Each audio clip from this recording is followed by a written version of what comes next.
Welcome to Luke Lesson 13. Today is, I think, one of my favorite parts of Luke, because we're going to be talking about a few parables, a few historical elements and events.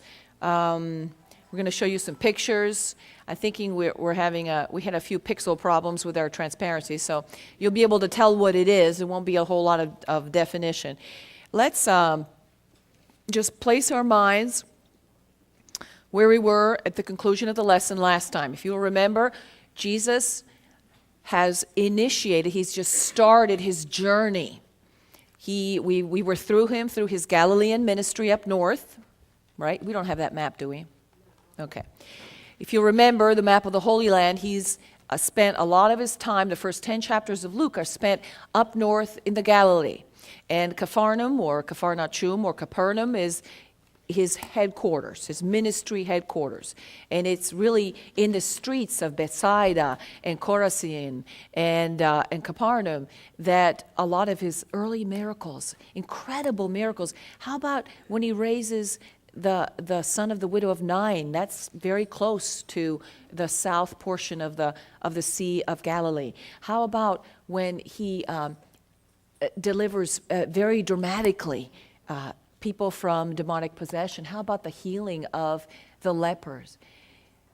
If you'll see up here in the map, all this stuff happens right here in and around the Sea of Galilee, up here in his Galilee, because Jesus is pegged as a Galilean, and so are most of his friends. In fact, of all of the 12 apostles, 11 are from Galilee, they surmise, and they think that Judas Iscariot may have been the only Judean, the only one from down here in the south, in the region around Jerusalem.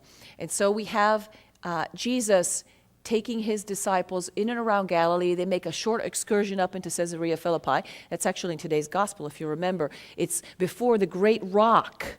The great rock, it's like 200 feet high, 500 feet wide.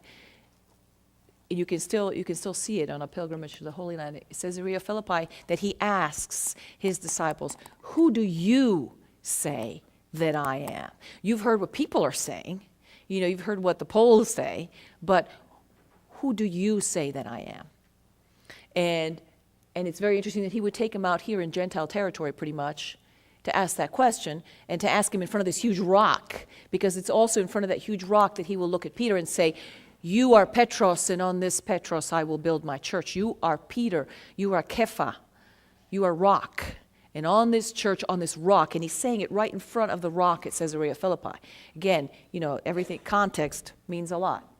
So after all these side trips and the concentration of the early ministry, he starts his journey. Remember, we said in Matthew, what takes Luke 10 chapters to describe the journey of Jesus and his disciples from the Galilee to Jerusalem takes one chapter. In Luke, it takes 10, because the journey narrative in Luke is very, very important. There's a lot of things that he's going to have happen between Galilee and eventually his arrival in Jerusalem. All right? And Jerusalem, of course, in Luke is where it's the beginning of the end of Jesus' ministry. We have the entry into Jerusalem, we have the Passion, and the events of the Passion and the resurrection, and eventually the Ascension. So Jesus is on his way down. We talked about how they go around Samaria, and a couple times they go through Samaria with some interesting results, right? Shaking the dust off their feet of the villages that would not receive them. John and James the Boanerges saying, "Shall we strike them dead, these Samaritans who don't accept you?" Okay, so I'm just summing up a little bit what we've been doing so far. So we still have this setting of Jesus in and around the area from Galilee to Jerusalem. At a certain point in the narrative in chapter 14, I think we have reason to believe that he's going to be in Perea, which is this region over here, closer to the inland and away from the sea, okay? And he's probably going to have some reason to kind of get out of Herod's reach. Because if you remember in chapter 14, Herod is inquiring after him, wanting to know, who is this guy? Who is this guy that they want to make king? Who is this guy who is the self-styled king of the Jews? Of course, he hasn't said anything yet, but that's kind of what the buzz is. So That's the geographical setting. He begins the lesson, I thought very interestingly, by kind of making a reference to the news. Hey, did you see on CNN the other day how that tower fell on those guys? You know, it's that kind of thing. It was kind of common events of common knowledge, you know, kind of referring to events that people would have known. And he starts and he says, and of course, you know, everything Jesus says has a point, right? He brings things up to make indelibly, hopefully, in the minds of his listeners and of course of us, the points that he's trying to get across. And so he uses word pictures and he uses stories. Chapter 13, verse 1, there were some present at that very time who told him of the Galileans whose blood Pilate had mingled with their sacrifices. And he answered them, do you think that these Galileans were worse sinners than all the other Galileans because they suffered this? I tell you, no. Now let's just stop it there. He's basically given two scenarios. One, again, use your context. The Galileans were probably traveling to Jerusalem to be in the temple for a feast. Remember, they had these traveling feasts where they had to come and attend the sacrifices in the temple. And Jerusalem, it becomes a powder keg during these times because the population of the small Jerusalem inflates to several times its number with all these pilgrims. And especially when they're Galileans, they're going to be a little volatile, let's just say. The Galileans were famous for being hot-headed, okay? And so the idea was if you read the historical context, there are some indications, some commentators that say that the Romans were kind of prevailing on the Sadducees, on the temple powers, to use some of the temple funds to build a Gentile project, an aqueduct. That would have served Jerusalem, would have been perfectly fine, but the way they see it, they're mixing the sacred and the profane. They're using temple funds to fund an aqueduct, and that was not good. And so there's all this tension brewing as the Galileans, these particular Galileans, come into the temple. And again, commentators or historians think that Pilate made a habit of disguising Roman soldiers as Hebrew worshipers. And so you would have had these soldiers mixed in. Remember we talked about the temple precincts and how if you weren't a Jew, there were signs that said, don't come further because if you do, you'll be responsible for your own death.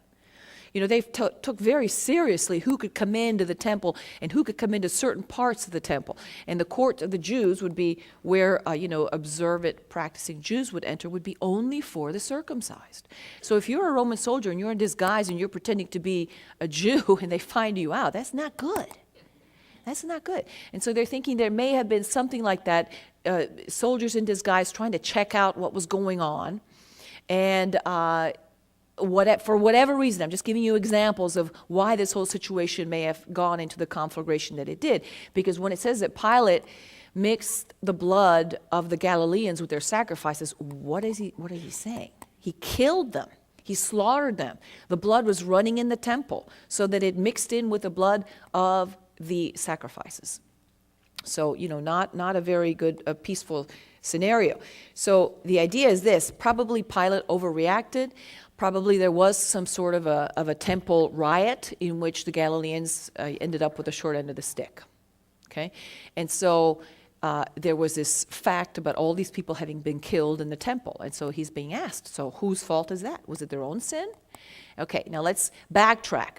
What he's doing is confronting the ancient mentality, especially the Semitic mentality, that if you died an early/violent death, it was your fault. There was some sort of sin that permitted God to, allow these things to happen to you. In other words, if you're poor, it's your fault. There's some sort of sin. If you suffer violent early death, it's your fault. It's due to something that you did. Whereas Jesus instead is doing what? This should be another sign that shows how Jesus is so incredibly countercultural. Because he's saying, no, it wasn't because of their sin. The Father is merciful. It wasn't because of anything that they did. Yes, we live in a fallen world, and we're all going to be caught in the crossfire every once in a while. That's part of living in a fallen world. That's part of one of the great discourse of the nature of good and evil, right? Which we can't get into today.